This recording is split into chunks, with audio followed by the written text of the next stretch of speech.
Imagine police arriving at a seemingly normal suburban house for a welfare check, only to find a scene straight out of a nightmare. Yeah, it's chilling. That's exactly what happened in the spring of 2023. Officers were sent to the home of 41-year-old Todd Morgan in Hudson, Ohio. And what they found was just awful.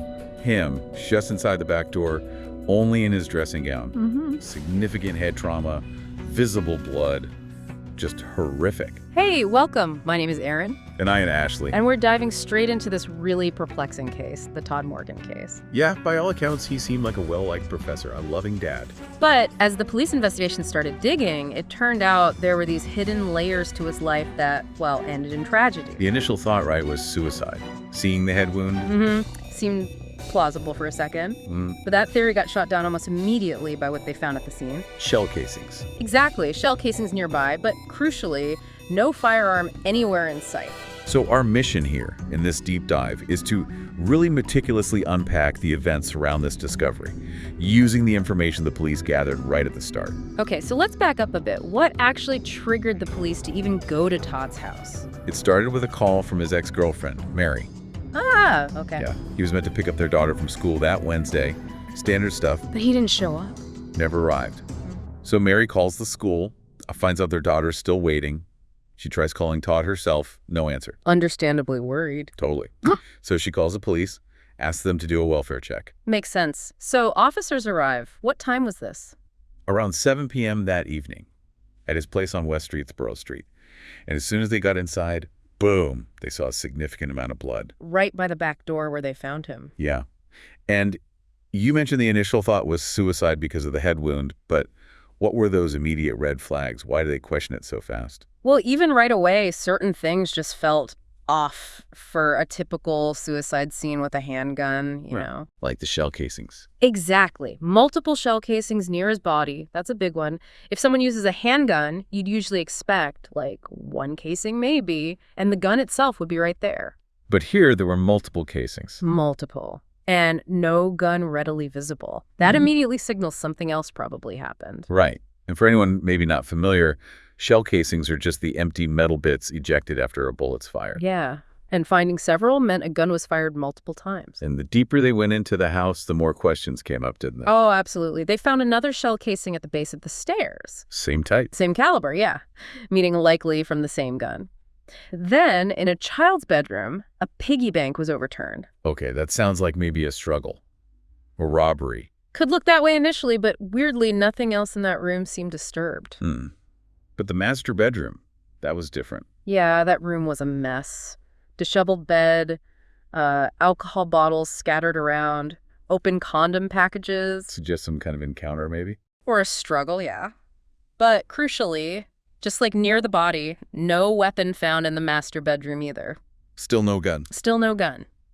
And that, combined with the multiple casings, really started to poke holes in that initial suicide idea. So those first observations, they created a real conflict for the investigator. For sure.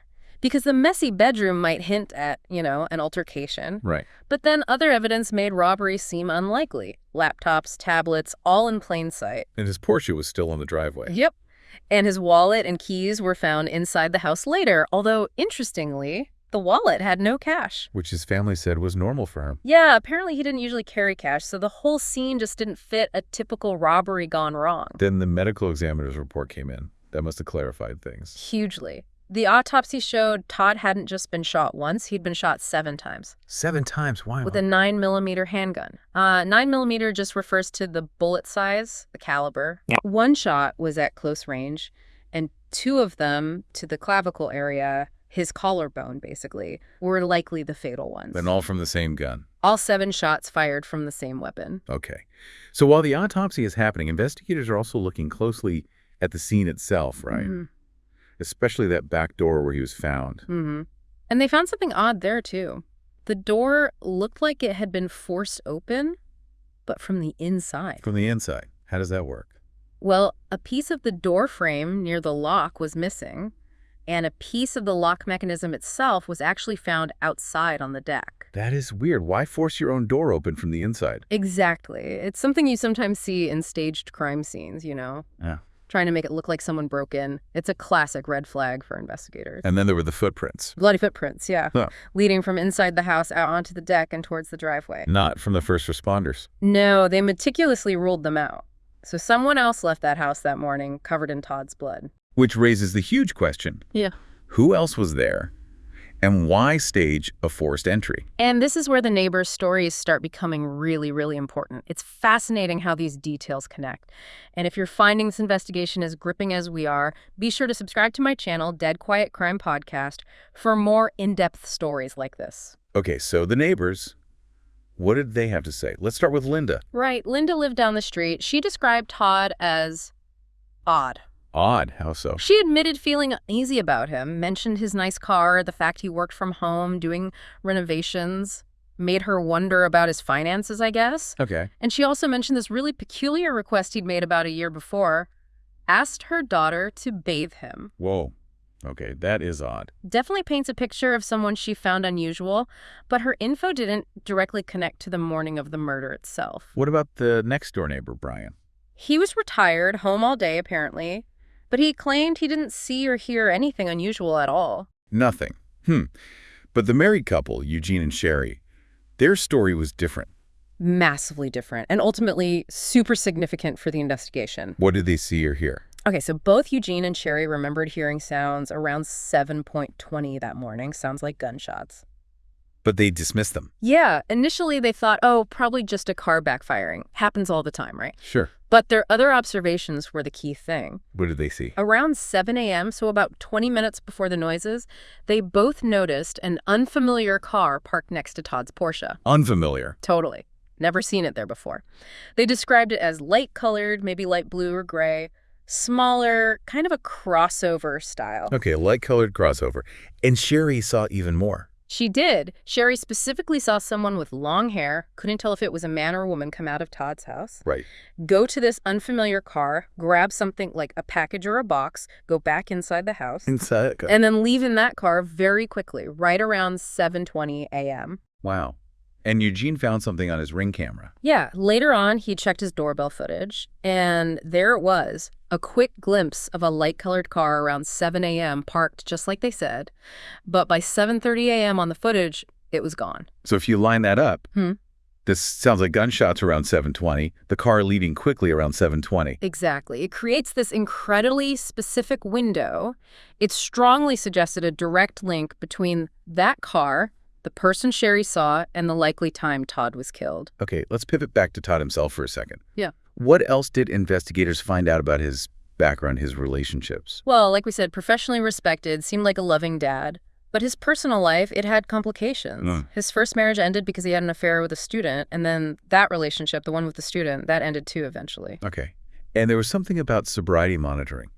Yeah, apparently he was actively using a breathalyzer app on his phone to monitor his sobriety. The records showed he'd last used it, submitted a test just the day before he died.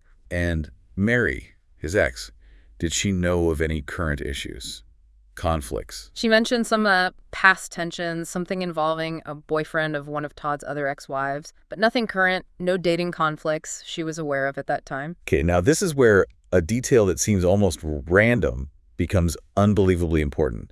The 911 call. Oh, yeah. The linchpin, really. A 911 call was placed from Todd's address at 7:21 a.m.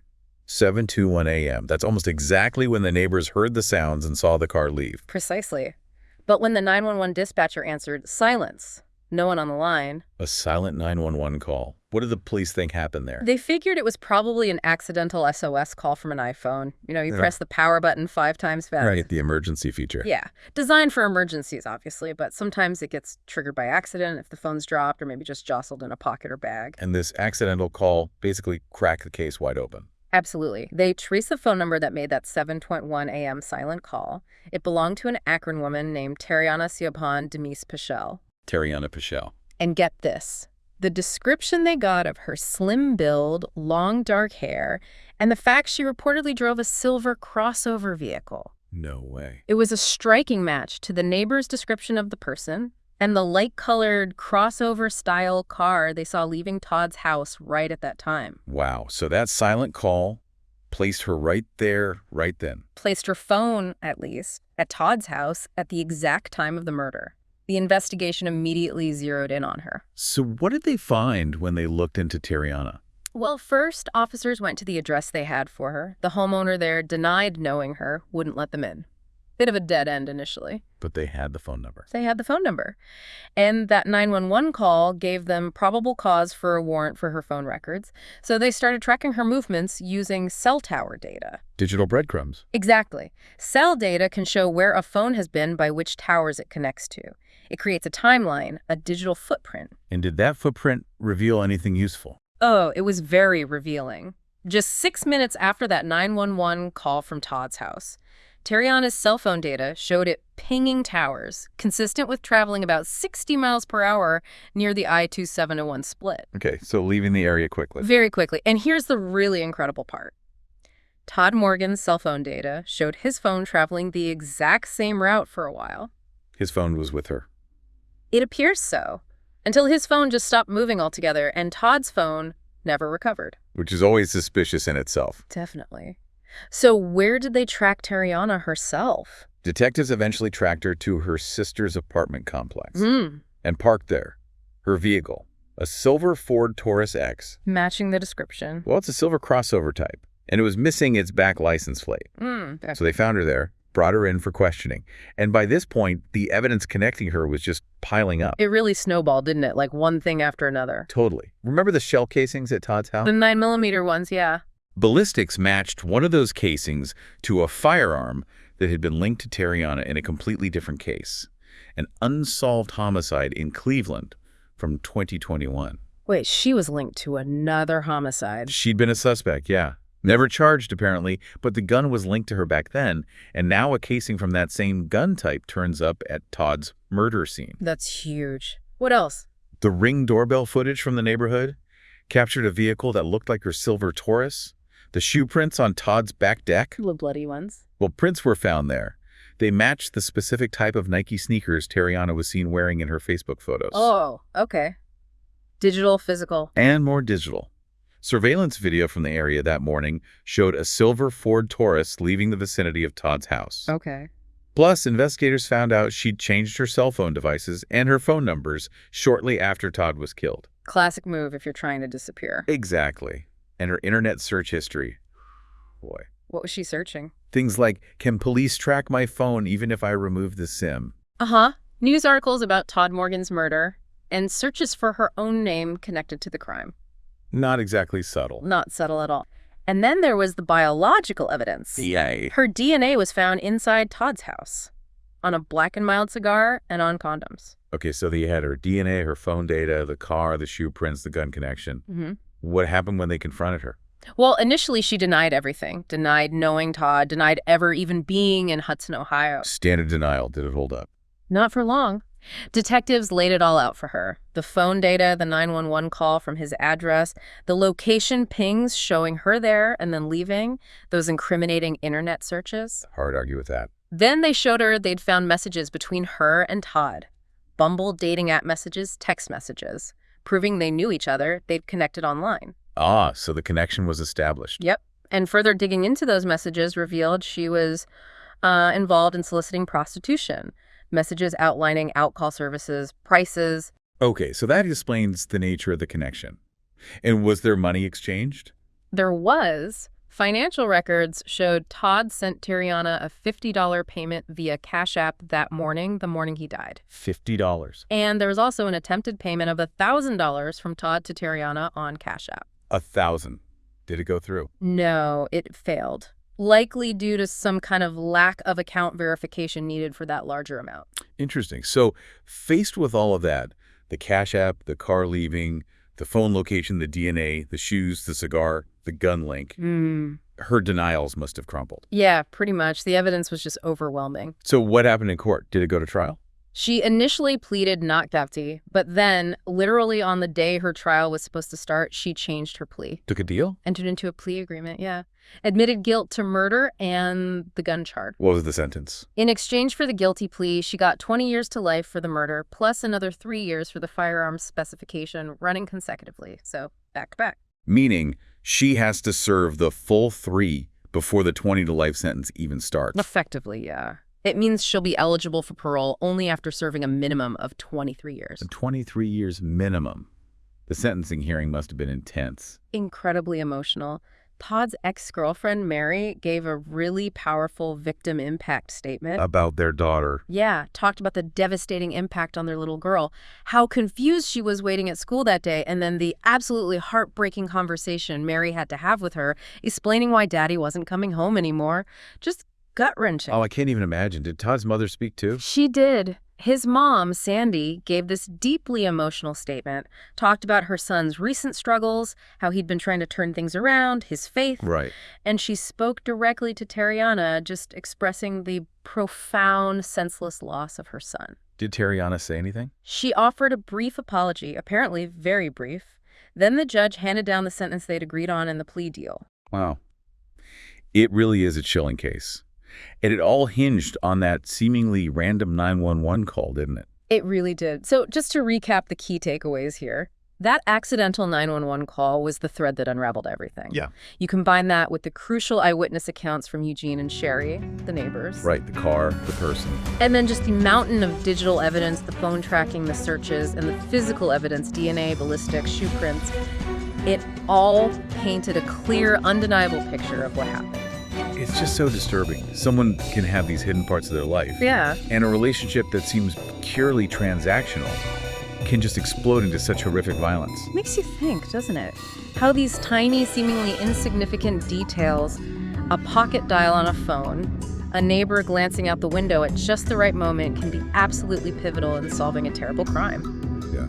What other hidden connections might be out there in unsolved cases, just waiting for one small detail to surface and bring the truth to light? It's a sobering thought. For more deep dives into fascinating and complex stories like this one, make sure you subscribe to my YouTube channel.